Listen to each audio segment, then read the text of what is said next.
Back here at Citi Field, we go to the bottom of the second inning. 0-0 between the Yankees and the Mets, and we are joined in the booth by a man who has not had much sleep of late, the general manager of the New York Yankees, Brian Cashman. Brian, have you slept at all? A little bit, but not as much as health requires.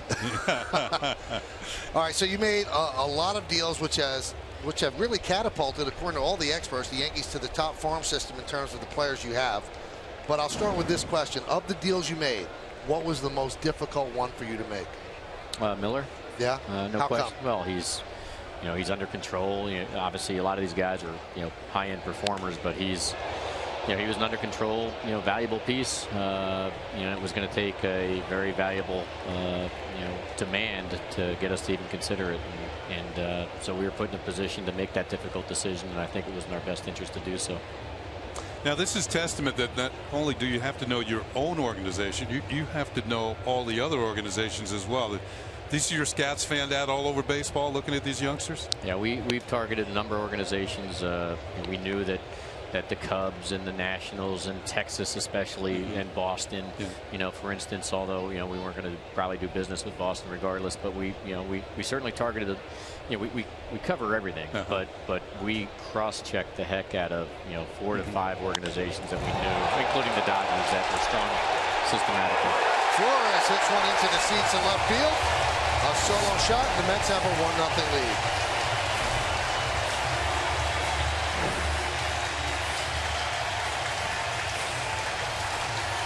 So Flores with the home run against Sabathia, and the Yankees are down 1-0. Let's get back to the trades and the prospect list now. According to the Baseball America, do you agree that you guys now have one of the best farm systems in baseball?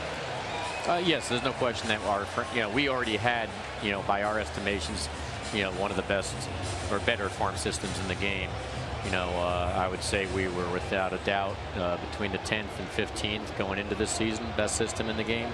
And I would say that we certainly have one of the best, and people can make arguments that we might have the best, but we're in the top 5 clearly, if not 1, 2, or 3. All right, of all the youngsters that you acquired, Brian, which one would you say is closest to the big leagues?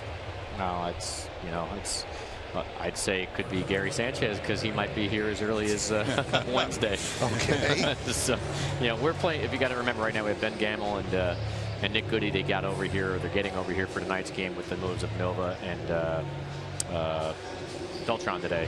So, because we're in the National League ballpark, our decision making on who gets over here is going to be different than once we get back into our ballpark and playing back on American League rules. So you could see, some guys over the coming month, like a Sanchez or a Judge, who's returning to play tomorrow in Scranton, to get back on the ground and hit the ground, with his feet running, and get that rust knocked off. And then we got Tyler Austin just nailing it down there. So you're going to see a lot of these guys, or some of these guys, maybe in the coming weeks. Now, as hot as Judge was back in June, I believe he was an International League Player of the Month in June. Was he any closer to being called up then, prior to getting hurt?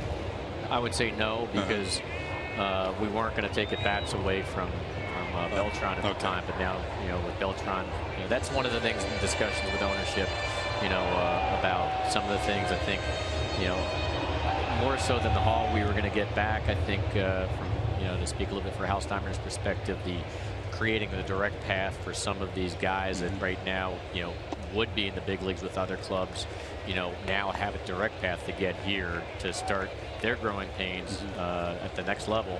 I think that had, as much interest to him as the haul we were getting back to. Now, Brian, you just mentioned on air that we could see Gary Sanchez as soon as Wednesday, and I'm doing some roster permutations in my head as you're talking. And as long as McCann is here, that makes Sanchez a DH. Where does that leave Alex? Well, again, Alex right now is just a choice for a manager. He hasn't been getting much play, obviously, and unfortunately, the fact of the matter is that's, again, you earn the right, and you can lose the right to get opportunities. And so, clearly Gary can be a catcher, and he can DH as well. And so if it's going to be Gary's name, but I do think you're going to start seeing us do some things like that. Aaron Judge has a chance. Obviously, he can play right field. And so there's some opportunities that are going to start to develop over the next few weeks that we hope to be able to mix and match. And and see what we see. Did you have any deals that you almost made? I know you're not going to tell me what they were, but were there almost deals? I mean, I think we did everything we possibly could do, so I'm not sure how much almost would be left. Well, you heard rumors about the Braves wanted Brian McCann. Was that ever in play? Oh, I see. I wouldn't be able to comment on that. I'm sorry. I knew that. I'm tired.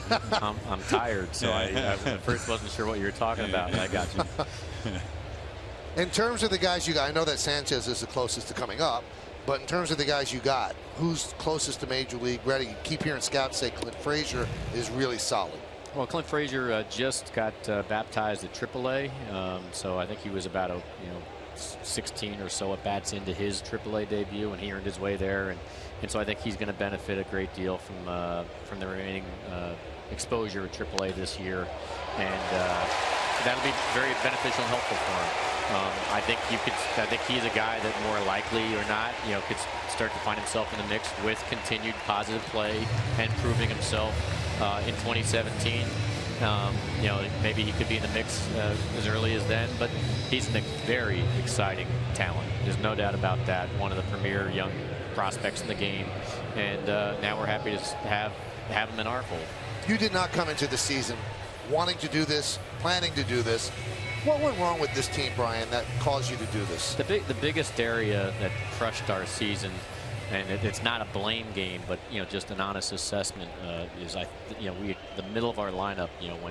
When Alex went into this, he hasn't really hit now since August of last year, but Alex is one of the best productive DHs in the game last year, and so to lose two of our three guys in the middle of the lineup with Texas injuries, despite him playing through them and fighting them. But I think when you lose your 3-4 the way we have in the production that we're expecting, the 60 home runs and 200 RBIs that you can count on as long as they're healthy, I think that was a devastating blow to this offense. I mean, I think we can pitch well enough, and but those two were a big key, and we've had underperformance elsewhere. It's not just them. It's on me, because I'm responsible for it all. But I think in terms of what was a real problem for us that we never and hasn't been able to solve yet was right there in the middle of the lineup. How tough was it for you, Brian? You do the legwork, you get the players, you propose a trade. How difficult was it for you to convince the Steinbrenner family to say, okay, we'll let you trade these players? Well, these are not easy decisions for anybody. I think our ownership, showed tremendous leadership in making very difficult calls to take what has been a very inconsistent, bad situation that's played out for the first 4 months here, and try to take something good, make something good in a bad situation. And I think our effort, the Yankees' effort, is always is about championships and making a championship run. And I think the decision making from above, allowing me to do what I recommended strongly, is going to get us closer to that than obviously what the current present situation is playing out to be. So, but they're not easy decisions. We have a lot of exciting stuff that's developed coming, and now we have more stuff in the fold. So hopefully we can close the gap on our efforts. We felt we had a playoff contending team this year. Even though I was talking to Carlos Beltran earlier today, Carlos told me, because I said, hey Carlos, listen, I'm sorry that I didn't do a good enough job to surround you. You weren't part of the problem. You were really keeping us afloat. And he said, hey, Cash, he said, you guys did everything. He said, I thought we had a better team this year than last year with Castro and Hicks and Chapman added. He said in his heart he was so excited by this year's team, but we've been so inconsistent. He just kept repeating that word, and that's the case. We've been so inconsistent. It's been frustrating. It just hasn't played out like anybody from our clubhouse all the way to the front office side has expected. So, so it's forced us to make some very difficult decisions, but I think we, in the long run, will benefit from those decisions. Well, several of the players who can become free agents said they would think about coming back. Well, I can tell you this: that's a heck of a statement that I think reflects well on the Yankee organization. The fact that we have veterans that want to come back here, they loved it here, they didn't want to go. Some walking out crying, that says a lot to the ownership side and what they do for our players here.